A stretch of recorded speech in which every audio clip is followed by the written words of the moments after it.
मानव जीवन का सबसे बड़ा उद्देश्य आत्मा का परमात्मा से मिलन है। युगों युगों से संत महात्माओं ने इसी सत्य को विभिन्न रूपों में प्रकट किया है। राधा स्वामी संत मत भी इसी सत्य की खोज और साधना का मार्ग है। ये पथ न तो केवल बाहरी कर्मकांडों पर आधारित है, न ही केवल दर्शन शास्त्र की बहसों पर। यह एक जीवंत अनुभव की बात करता है जहां आत्मा अपने मूल स्रोत परमात्मा से जुड़ जाती है। राधा स्वामी मत हमें ये सिखाता है कि ईश्वर केवल मंदिरों, मस्जिदों या ग्रंथों में नहीं, बल्कि हमारे भीतर विद्यमान है। आत्मा और परमात्मा के इस मिलन की राह भीतर की यात्रा है, जिसे सुमिरन, भजन, सेवा और सत्संग के माध्यम से तय किया जा सकता है। यह एक सहज, प्रेममय और वैज्ञानिक दृष्टिकोण से परिपूर्ण मार्ग है, जो हर उस व्यक्ति के लिए खुला है जो सच्चाई की तलाश में है। इस ग्रंथ का उद्देश्य है राधा स्वामी पंथ की मूल शिक्षाओं को सरल भाषा में प्रस्तुत करना, ताकि प्रत्येक साधक इस पावन मार्ग को समझ सके, आत्मसाक्षात्कार की ओर अग्रसर हो सके और अंततः परमात्मा से मिलन की अवस्था को प्राप्त कर सके। राधा स्वामी मत का इतिहास व मूल विचारधारा। इतिहास की पृष्ठभूमि। राधा स्वामी मत का प्रारंभ 19वीं शताब्दी में भारत के उत्तर प्रदेश राज्य के आगरा शहर में हुआ। इसके संस्थापक संत शिव दयाल सिंह जी महाराज स्वामी जी महाराज थे, जिन्होंने 15 अगस्त 1818 को जन्म लिया और 1861 में पहली बार सार्वजनिक रूप से सत्संग की शुरुआत की। वह एक अत्यंत आत्मनिष्ठ, शांत और साधनारत संत थे, जिन्होंने बाहरी आडंबर से हटकर आत्मिक मार्ग की सरल और वैज्ञानिक पद्धति को जनसाधारण के लिए सुलभ बनाया। राधा स्वामी नाम का अर्थ। राधा आत्मा का प्रतीक है और स्वामी परमात्मा का। इसलिए राधा स्वामी शब्द स्वयं में आत्मा और परमात्मा के दिव्य मिलन का संकेत देता है। ये नाम इस मत की सबसे गहन और उच्चतम अनुभूति को दर्शाता है, आत्मा का सच्चिदानंद स्वरूप परमात्मा से मिलन।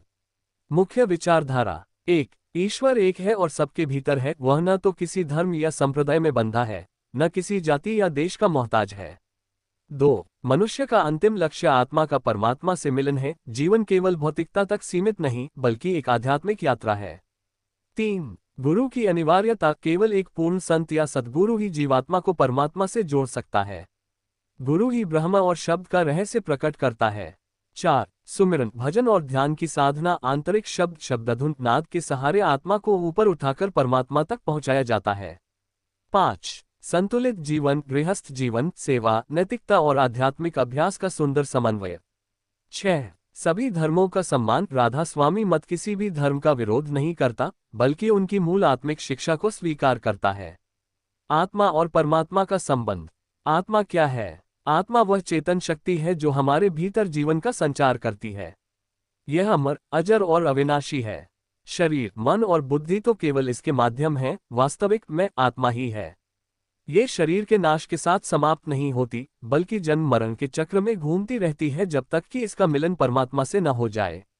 परमात्मा क्या है? परमात्मा सर्वव्यापक, सर्वशक्तिमान और सर्वज्ञ सत्ता है। वह सृष्टि का मूल कारण है।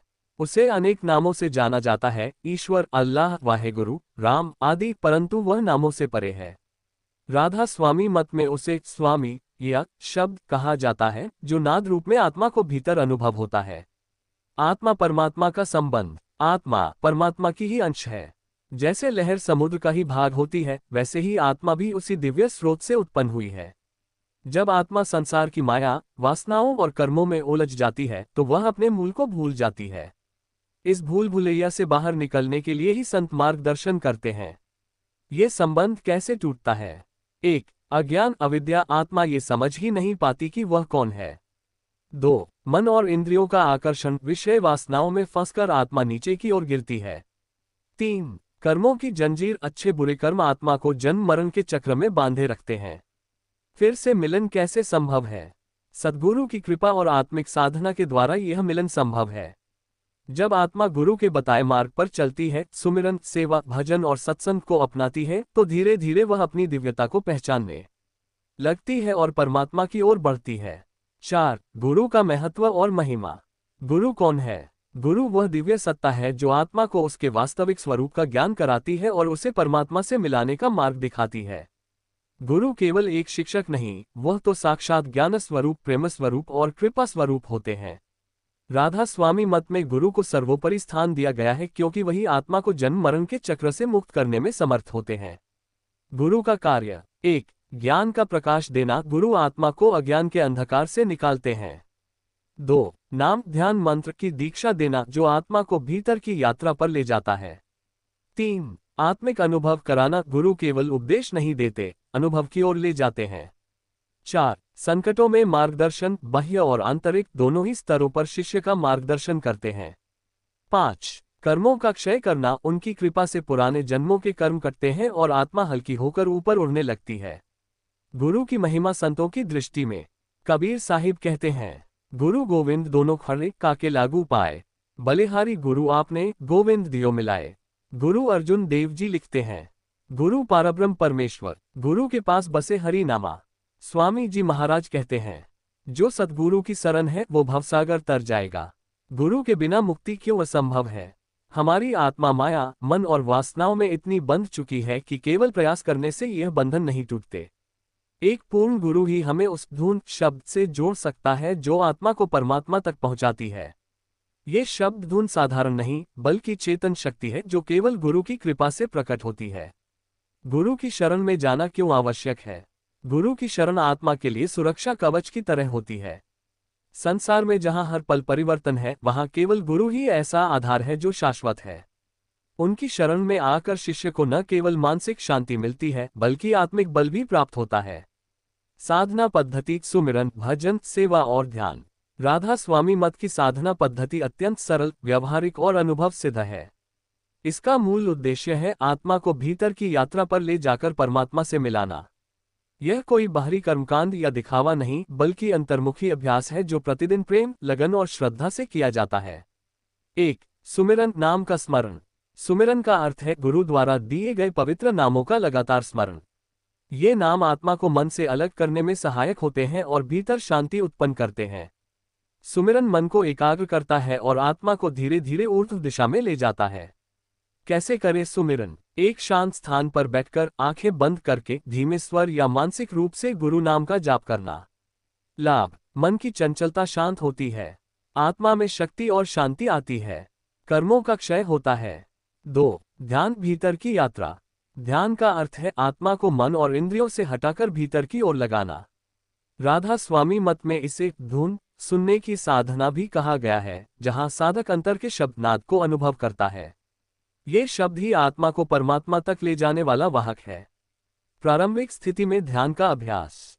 बैठने की विशेष मुद्रा, सरल, सहज, सीधी रीढ़, आंखें बंद करके भरीकुटी पर ध्यान केंद्रित करना। विचारों को रोकने का प्रयास नहीं करना, केवल देखना। 3. भजन, अंतर की धुन सुनना। भजन, राधा स्वामी मत में केवल गीत गाना नहीं बल्कि भीतर के दिव्य संगीत को सुनना है। ये धुन हर आत्मा के भीतर निरंतर चल रही है, लेकिन हम उसे तभी सुन सकते हैं जब मन शांत हो जाए। गुरु कृपा से यह संभव होता है। जैसे जैसे साधना गहराती है, आत्मा को सूक्ष्म लोकों का अनुभव होता है। ये साक्षात आत्मा की यात्रा का मार्ग है। 4. सेवा, निष्काम कार्य। सेवा का अर्थ है बिना किसी स्वार्थ, अहंकार या फल की कामना के कार्य करना। ये 2 प्रकार की होती है। शारीरिक सेवा, सत्संग स्थान की सफाई, संगठन का सहयोग, जरूरतमंदों की मदद आदि। भावनात्मक सेवा, दूसरों की भलाई के लिए प्रार्थना, प्रेम और सहानुभूति का भाव रखना। सेवा से मन निर्मल होता है और यह साधना में स्थिरता लाती है। योजक चिन्ह, योजक चिन्ह, योजक चिन्ह। नोट, राधा स्वामी मत की साधना पद्धति एक जीवन पद्धति है। ये केवल कुछ समय बैठकर ध्यान करने का नाम नहीं बल्कि दिन प्रतिदिन के जीवन में विवेक, संयम, प्रेम, सत्य और नम्रता लाने का अभ्यास है। भौतिक जीवन और अध्यात्म का संतुलन। राधा स्वामी मत में ये स्पष्ट रूप से कहा गया है कि अध्यात्म केवल जंगलों, पर्वतों या गुफाओं में जाने से नहीं होता। सच्चा अध्यात्म गृहस्थ जीवन में रहकर भी संभव है, बशर्ते जीवन में संतुलन और विवेक हो। गृहस्थ जीवन कोई बाधा नहीं, एक अवसर है। स्वामी जी महाराज ने बार बार ये बताया कि साधक को संसार से भागना नहीं है बल्कि संसार के कर्तव्यों को निभाते हुए भी आत्मिक जीवन जीना है। एक गृहस्थ व्यक्ति भी उतना ही ऊंचा आत्मिक अनुभव प्राप्त कर सकता है जितना कोई सन्यासी, यदि वह अपने जीवन में ध्यान, सेवा, सुमिरन और संयम लाए।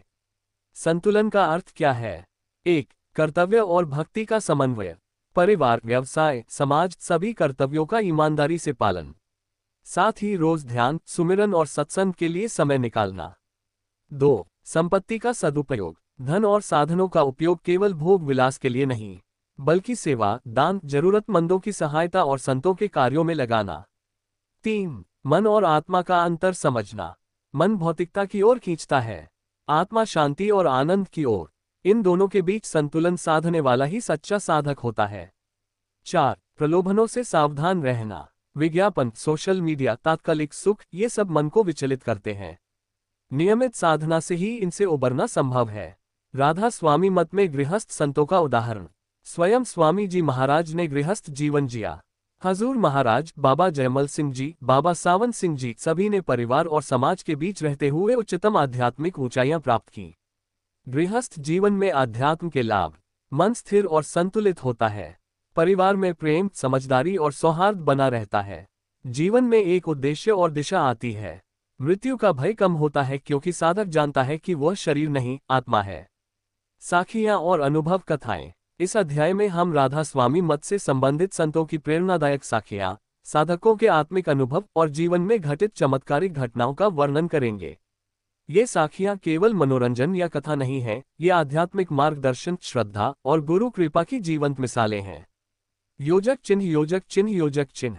1. स्वामी जी महाराज और बालक का प्रेम। एक बार एक निर्धन बालक सत्संग में आया और दूर से ही स्वामी जी को नमन किया। स्वामी जी ने उसे पास बुलाया और प्रेम से पूछा, बेटा, क्या तुम कुछ पूछना चाहते हो?